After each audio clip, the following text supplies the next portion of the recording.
My parents kicked me out to fund my brother's startups, so I vanished silently. And the revenge I plotted left them regretting everything forever. I'm a 29-year-old guy, and for most of my life, I've been the one holding my family together. It's not something I ever bragged about, just became my role by default. When my dad's small construction business went under during the recession, I was the one who picked up the slack. I worked double shifts, skipped vacations, and handed over most of my paycheck to keep the lights on. My mom used to say, "You're the glue of this family." At the time, I thought it was love. Now I realize it was duty disguised as gratitude. My younger brother, Jake, was the opposite of me in every possible way. He was the dreamer, the kind of guy who talked about changing the world but couldn't hold a job longer than a month. He'd roll into the house with new big plans every other week. And somehow, my parents always listened like he was some kind of prodigy. My dad would laugh that boys got vision, while I quietly paid the bills sitting on the counter. I tried not to resent it. Jake had charisma. I had consistency. That was our family's unspoken dynamic. When my mother praised him for thinking big, I told myself she just wanted to believe in something after years of struggle. Still, it stung watching them celebrate his pipe dreams. While my sacrifices became invisible, like being dependable made me boring. Then one night at dinner, Jake leaned forward with that same confident grin he'd worn 1,000 times and said, "I've got an idea that'll change everything." My parents lit up instantly, asking questions, hanging on his every word. I just kept quiet, fork halfway to my mouth, feeling something twist in my chest. I didn't know it yet, but that moment, the spark in their eyes, was the beginning of the end for me. Jake's brilliant idea turned out to be an app something, about connecting local businesses with customers through smart loyalty tracking. He said it like he'd just invented fire. I remember sitting there, half listening, half calculating how much this dream would cost. My dad nodded like he was hearing a prophecy. My mom clasped her hands together, whispering, "This could be it, the family's comeback." And just like that, Jake's fantasy became our new religion. For weeks, the house buzzed with talk about funding and launch strategies. My mom started clipping business articles she didn't even understand. My dad called old friends, bragging about Jake's startup. I tried to stay supportive, but every conversation turned into an argument. "Dad," I said one evening, "Jake doesn't even have a prototype. He's talking in slogans, not plans." He frowned. "You've always been so negative. Not everything's about playing it safe, son." That stung. I'd been breaking my back for years to keep things safe. Still, I bit my tongue. I didn't want to sound bitter, though inside, I was boiling. Jake strutted around like a CEO, making PowerPoints in our living room, while I quietly paid the overdue bills sitting under his laptop. Then came the first blow. My mom casually mentioned that they'd borrowed a bit from the family savings to help Jake get started. That fund was supposed to be for emergencies, something I'd been contributing to since my first paycheck. When I confronted her, she smiled softly and said, "You should believe in your brother, like we believed in you." I didn't argue. I just nodded, walked to my room, and stared at my bank app, realizing they'd withdrawn more than a bit. That night, I couldn't sleep. Their faith in him wasn't just blind, it was expensive. And for the first time, I wondered how far they'd go to prove Jake's dream was worth more than my reality. 2 weeks later, my mom called a family meeting. That phrase always meant one thing in our house: someone needed money. I came home from work, exhausted, still in my uniform, and found them all sitting at the dining table. Jake had that confident, smug grin plastered across his face. My dad's tone was serious, rehearsed. "Son," he started, "we've made a decision that'll change our future." I sat down slowly, uneasy. "What decision?" Dad exchanged a look with Mom before continuing. "We're selling the house." I laughed, thinking it was a bad joke. "You can't be serious." "We are," Mom said, eyes shining. "It's for Jake's company. He needs capital to launch, and the banks won't give a fair loan to someone his age. But we believe in him." My fork froze midair. "You're selling our home to fund his startup." Jake leaned forward. "Not just that. We're also using your savings account to secure the investor loan. Don't worry, bro. Once we go big, I'll pay you back triple." The room spun. My savings years of skipped outings, side jobs, and sleepless nights were now family assets. I felt the air drain from my lungs. "You can't just take my money," I said quietly. My father's expression hardened. "Watch your tone. You're part of this family, and families support each other." I wanted to scream that I'd been supporting them my entire life, that without me, there wouldn't be a house to sell. But they looked at me like I was the villain for not smiling through it. Then Mom added, softly but cuttingly, "You've always been jealous of Jake's ambition." That broke me. I stood up, heart pounding, staring at the people I'd sacrificed everything for. And in that silence, I realized something awful. My loyalty was never love to them. It was currency, and I'd just been cashed out. After that meeting, something inside me cracked. I didn't yell or throw things. I just went silent. The house that used to feel like mine now felt foreign, like I was living among strangers who spoke a language I no longer understood. Jake walked around with a new sense of power, already referring to our company like I was part of the problem holding him back. A week later, my father cornered me in the living room. "We need the rest of your savings," he said plainly, as if asking for sugar. "I already told you no," I replied. He crossed his arms. "Then maybe you should think about finding your own place. This family can't move forward if you're not on board."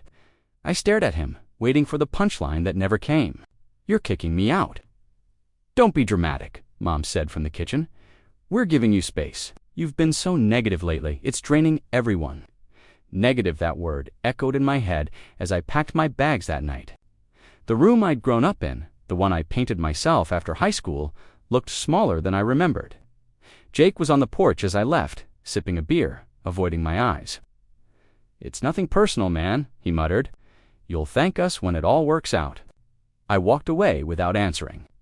The street was quiet, except for the sound of crickets and my footsteps on the pavement. My chest felt hollow, my throat tight. But I didn't cry. I'd given them everything, my time, my money, my loyalty, and they still chose him. When I reached the bus stop, I sat on the cold bench under a flickering light and made a silent promise. I wouldn't beg, I wouldn't fight. But if they ever regretted this, if the world ever turned against them, I'd make sure they remembered what it felt like to lose me. The first few weeks after leaving home felt like walking through fog. I rented a tiny studio apartment on the edge of town, a cramped space with peeling paint and a single window that barely let in light. The floor creaked when I moved, and the radiator hissed like it resented me. Still, it was mine. No guilt, no manipulation, no one calling me negative for being realistic. I threw myself into work overtime shifts, weekend projects, anything that paid every night. I came home too tired to think, but too angry to sleep. I'd stare at the ceiling and replay their words: jealous, negative, selfish. They'd built an entire narrative where I was the problem. It hurt more than I wanted to admit. To cope, I signed up for online courses in digital marketing, something I'd always wanted to learn. At first, it was just a distraction. But within a year, I'd turned it into a freelance hustle, helping small businesses build their online presence. Slowly, the paychecks grew.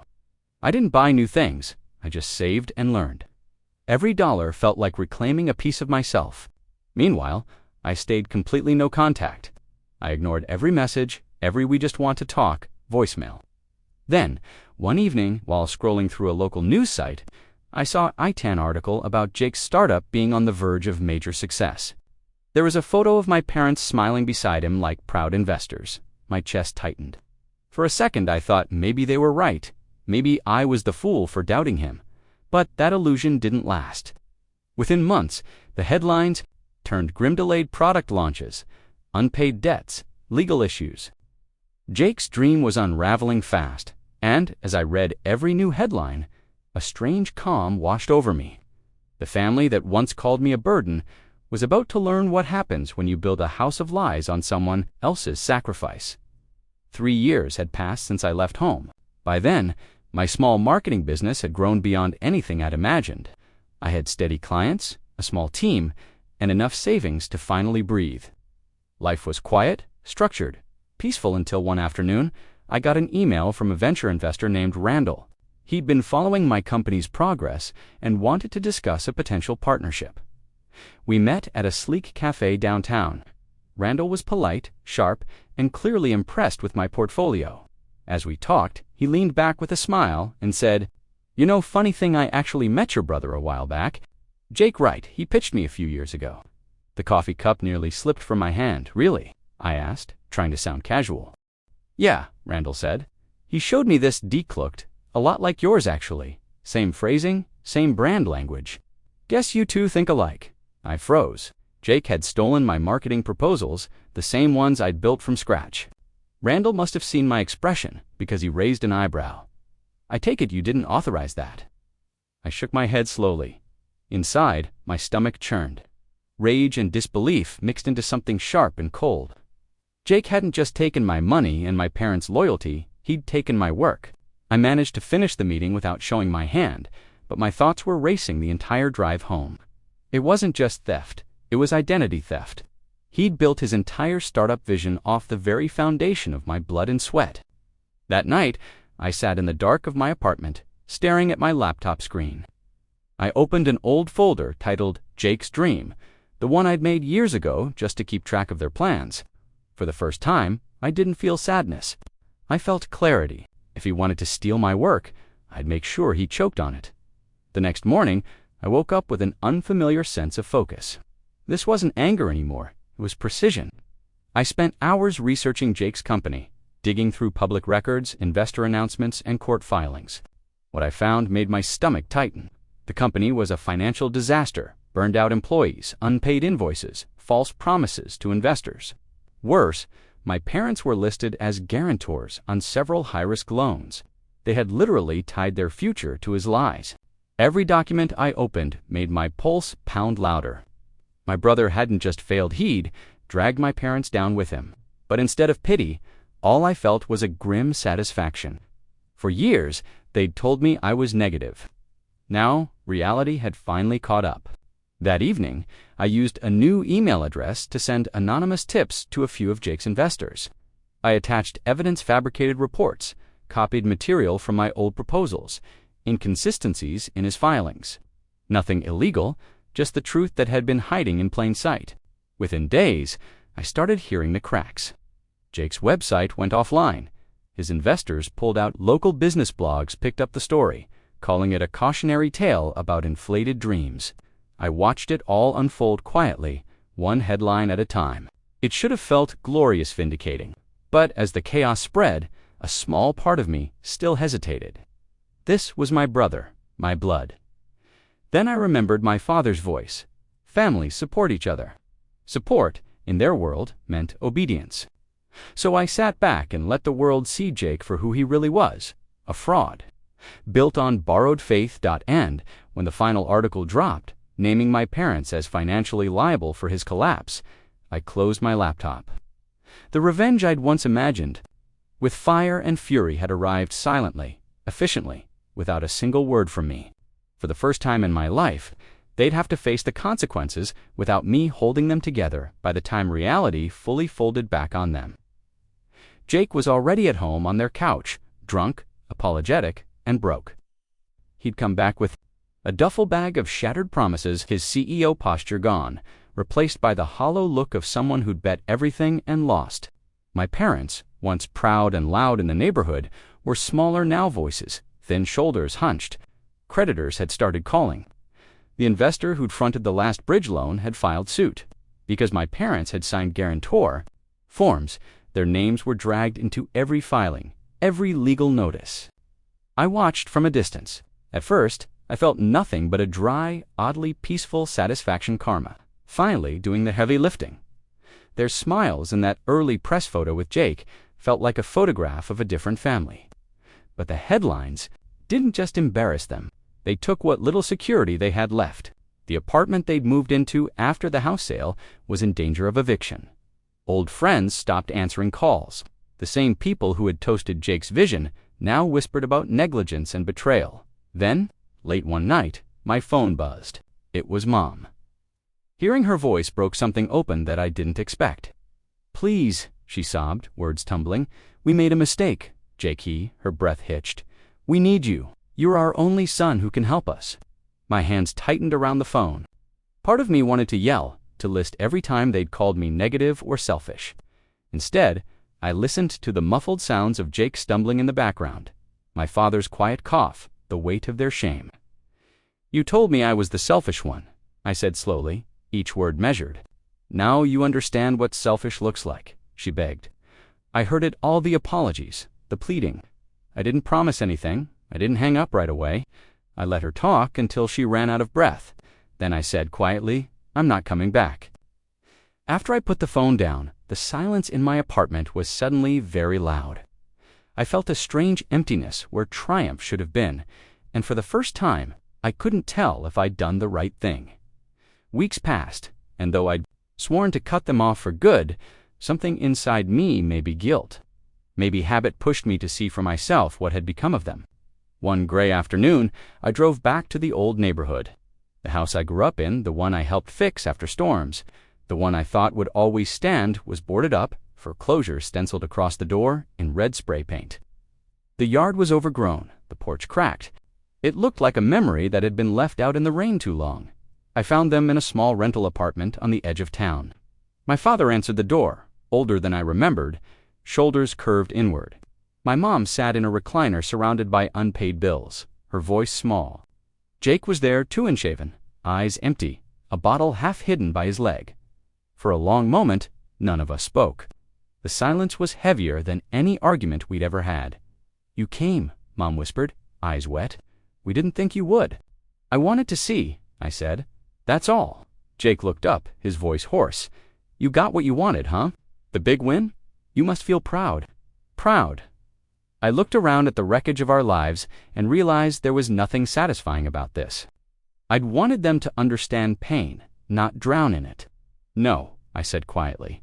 There's nothing to be proud of. Mom started explaining again how they'd only done what they thought was best, how they wanted to believe in Jake's dream. Her words spilled like excuses carved into stone. I didn't argue. There was no point anymore. When I left, I didn't look back. But as I stepped outside into the cold air, I felt something shift inside, not forgiveness, but freedom. For the first time, I understood that closure doesn't come from making others pay. It comes from no longer carrying their mistakes. Still, as I walked away, one thought echoed in my mind. If I was finally free, why did it still feel so heavy? Months slipped by. I poured myself into work again, not to forget what happened, but to build something that was entirely, undeniably mine. The pain had dulled into something quieter, something that hummed under the surface of every success. My company kept growing, and one day, when my accountant congratulated me on crossing a huge financial milestone, I felt nothing but a strange calm. I didn't celebrate. I didn't even smile. Because I knew what I wanted to do next wasn't about money. It was about reclaiming what was stolen. I started by tracing property records, hunting for a familiar address, our old house. It had been bought at auction by a holding company, one that didn't even know its history. After some paperwork and patient maneuvering, I managed to buy it back, quietly, through an intermediary. No one knew it was me. When I stood in front of it again, the boards were gone, the paint refreshed, the porch rebuilt. But the ghosts were still there, the laughter, the arguments, the quiet nights where I believed we were a real family. I stepped inside. The air smelled faintly of dust and new wood. Every creak under my feet felt like a conversation I'd left unfinished. I didn't cry. I didn't feel victorious. It wasn't about revenge anymore. It was about taking back my peace. I restored the house room by room, not to live in it, but to reclaim the memories that had been twisted by betrayal. I even replaced the old nameplate on the front door. Same family name, same spot, but this time it stood for me, only me. And when the renovation was done, I didn't throw a party or post about it. I just stood in the living room, breathing in the silence, realizing I'd finally stopped waiting for an apology that would never come. For the first time in years, I wasn't angry, I was free. But I didn't yet know that fate wasn't done crossing our paths. It happened on an ordinary afternoon, the kind where life feels settled, almost peaceful. I was attending a local business networking event, mostly out of obligation. I'd become one of those people others looked up to, now the self-made success story.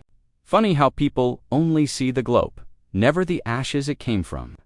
I was shaking hands with someone when I heard a voice behind me say softly, "I didn't think you'd ever come to something like this." I turned, and there he was, Jake. Older, thinner, sober-looking, wearing a cheap suit that didn't quite fit. For a second, I couldn't move. Memories hit me like waves, every lie, every betrayal. Every time he'd been the golden child while I was invisible. He smiled faintly. I've been clean for a year, working at a small IT firm now. Nothing fancy, his voice cracked a little. I wanted to say, I'm sorry for everything. I know it's too late, but I really am. For a long time, I said nothing. I watched him, searching for a hint of manipulation, but all I saw was exhaustion, raw, human regret. You ruined a lot, I finally said. Not just for me, for Mom and Dad too, he nodded. I know, and they've never stopped blaming themselves either. We lost everything because of me. He hesitated. They talk about you a lot. They miss you. Something inside me loosened. I didn't forgive him, not completely, but I saw the boy I'd grown up with under all that wreckage. I exhaled slowly. I'm glad you're trying, I said. We stood there for a while, strangers sharing the same silence. Then he smiled sadly and walked away. As he disappeared into the crowd, I realized revenge had burned out long ago. What remained wasn't victory yet, was perspective. Sometimes, the only real justice is knowing you've outgrown the people who once broke you. A year later, I drove back to the old neighborhood again. The house, my house, now stood quiet beneath the afternoon sun. The street was the same, but I wasn't. I parked at the curb, stepped out, and just stood there, watching the light flicker through the trees I once climbed as a kid. Everything felt smaller, softer-like. The world had finally exhaled after years of holding its breath. Inside, the air smelled faintly of new paint and pine. The living room was warm, filled with the golden hue of sunset through the curtains. I walked to the kitchen, placed my hand on the counter where I used to do my homework, where my mom once made coffee, where my dad used to hum under his breath. For years, I thought those memories were ruined by betrayal, but they weren't.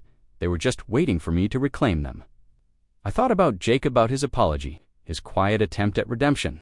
About my parents, living modestly now, finally understanding the cost of blind faith. I didn't need revenge anymore. What I wanted was passant. In some strange way, I had it. Standing there, I whispered, "You took everything from me once. But by walking away, I took everything you controlled." The words didn't come from anger, they came from release, the kind that doesn't shout or demand, just lets go. I left the house lights on as I locked up, a silent symbol that the darkness was over. No dramatic ending, no tears, just the quiet hum of closure settling into my bones as I drove away.